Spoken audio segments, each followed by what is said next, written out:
अरे आइए आइए प्रधान जी, बैठिए बैठिए बैठिए। नहीं हम बैठने नहीं आए हैं, हम लोग वोट मांगने आए हैं। अरे हाइला हाइल दूसरों को प्रधान आगे आओ भैया, बैठा बैठा। कमीने ये बता कि तू यहाँ पे कैसे आया है? क्या ये जमीन तेरे बाप ने लिखवाया है? अरे अरे रुकिए, आप लोग आपस में लड़िए मत।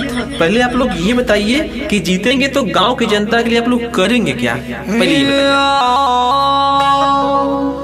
कमीने चल पहले तू बता।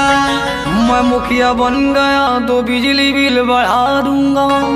मैं भी कुछ कम नहीं, राशन को बंद करा दूंगा। अरे मैं सबकी टेंशन बंद करा दूंगा। मैं सबकी टेंशन को और बढ़ा दूंगा। मैं सबके घर के सामने गड्ढा खनवा दूंगा। मैं सबका नाला नाली बंद करवा दूंगा। मैं सबका नाम वोटर लिस्ट से कटवा दूंगा। मैं सबका आवास और लाइटरिंग ही हटवा दूंगा। मेरी प्रधानी में सब भीख मांग के खाएंगे। मेरी प्रधानी में खाने को तरस जाएंगे। और ये सब करके मुझे गांव को बढ़ाना है। मुझे इस गांव के विकास को रुकवाना है। अबे तो फिर इस प्रधानी में क्या क्या तुझे बनाना है? अरे अपना घर और अपने बच्चों का भविष्य मुझे बनाना है। हमारी चुनाव हरियाई मोरे सारे तो के जीत के देखइबो। हमारी चुनाव हरियाई मोरे सारे तो के जीत के देखइबो। जीत के देखइबो रे, जीत के देखइबो। जीत के देखइबो रे, जीत के देखइबो। तोरे जैसन बानर के न जाइबो रे, सारे तो के जीत के देखइबो। तोरे जैसन बानर के न जाइबो रे, सारे तो के जीत के देखइबो। अच्छा बाबू तला हमरो सुना। हमारा के ढेर तो सिखोइबे, देखिला कैसे जीत के देखइबे। हमारा के ढेर त सिखाइबे, देखिला कैसे जीत के देखइबे। जीत के देखइबे का जीत के देखइबे।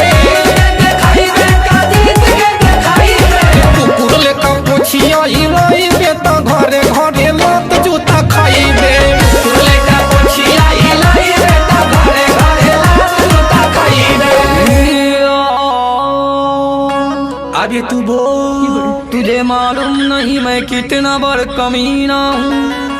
मैं भी लतखोर, पैसा कौड़ी सबका छीना हूँ। अरे मैं कितनी बार सरसों में पकड़ाया हूँ। मैं भी कई बार औरतों से लात खाया हूँ। मैं अपनी खेत बाड़ी गिरवी रख के आया हूँ। मैं भी कुछ कम नहीं हूँ, लोन लेके आया हूँ।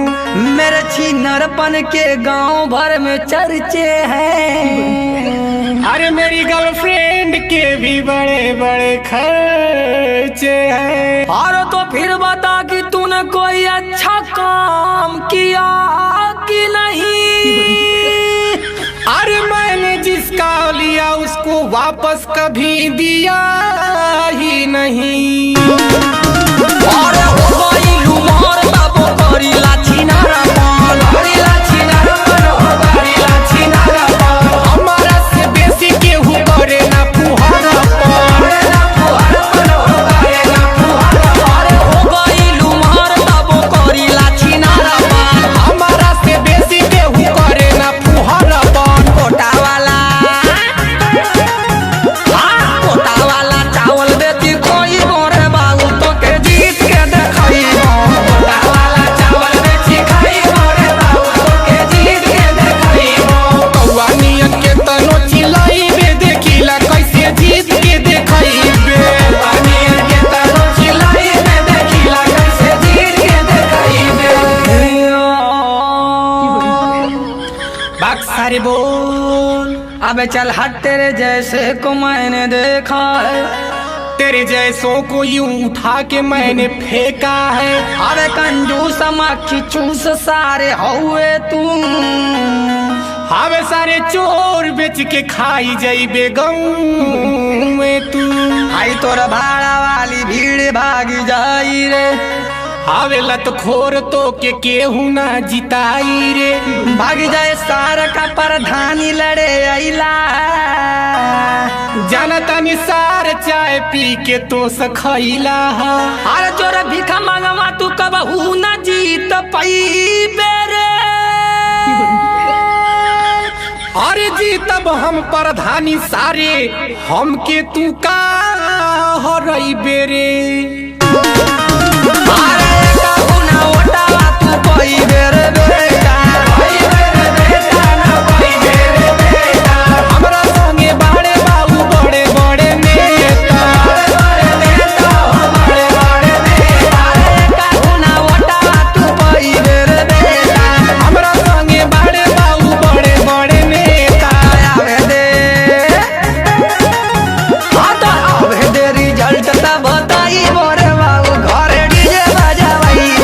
आवे दे रिजल्ट तब बताई मोरे बाबू घरे डीजे बजावाई। चुनाव खाड़ मोर पाइबे देखिला कैसे जीत के देखइबे। चुनाव हार मोर पाइबे देखिला कैसे जीत के देखइबे। हाँ तो बाबू पता चली। अरे चल भाग सारी यहाँ से।